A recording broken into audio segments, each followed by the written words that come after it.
And yeah, it was great to get the bill done. And by the way, I agree with my friend Warren Davidson, who makes very good points that there are far too much.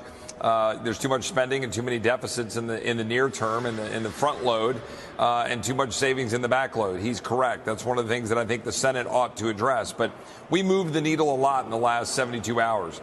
We got pretty firm commitments yesterday from the White House in the form of legislative language to help the non-expansion states under Obamacare get some additional support to try to prevent the pressure on Texas and Tennessee and Florida to expand. I think that's bad for the country. So we got 110% plus up on the state-directed payments, which is important.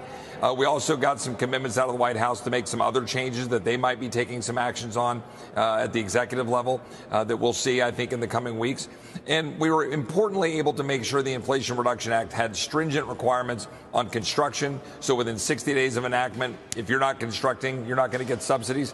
And at the back end on in-service. What that means is, in short speak, it tightens down the number of subsidies that could possibly go to any more of these plussed up wind and solar projects, which are making the grid less reliable.